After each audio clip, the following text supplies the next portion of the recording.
Alors, bonjour à tous, dans cette vidéo on va parler de l'appareil génital masculin et de sa différenciation au cours du stade embryonnaire et notamment qu'est-ce qui permet cette différenciation.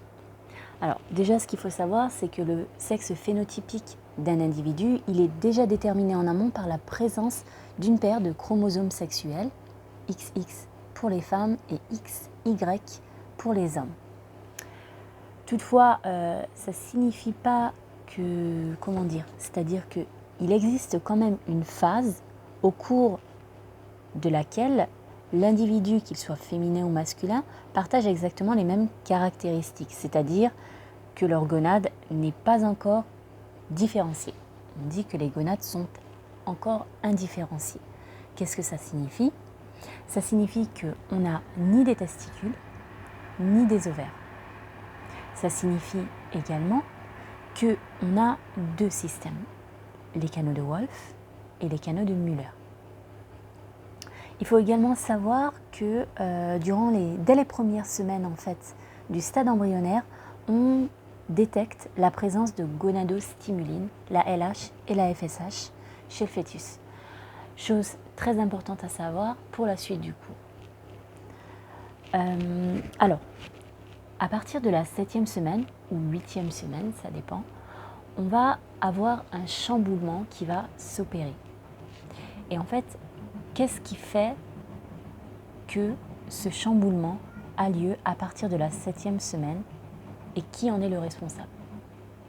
En fait, tout réside dans le chromosome Y qui porte en fait le gène SRY. Ce gène, il est impliqué en fait dans la différenciation des gonades et c'est à partir de la 7e semaine qu'il commence à s'exprimer. Lorsqu'il s'exprime, il permet d'une part la différenciation des cellules de Sertoli et d'autre part la différenciation des cellules de Leydig, c'est-à-dire qu'on a peu à peu la mise en place des testicules. Les testicules, il ne faut pas oublier qu'ils vont, par la présence des cellules de Sertoli et de Leydig, vont détecter la présence de LH et de FSH et donc être stimulés. Bref, lorsque les cellules de Sertoli sont différenciées ainsi que les cellules de Leydig, les cellules de Sertoli permettent, elles, l'activation d'un gène, c'est le gène AMH. Qu'est-ce qui fait ce gène? Il va produire une enzyme. Cette enzyme, c'est une enzyme anti-müllérienne et comme son nom l'indique, il va permettre la régression des canaux de Müller. Dans le cas inverse, si les canaux de Müller ne régressaient pas, on aurait du coup la naissance d'un individu de sexe féminin.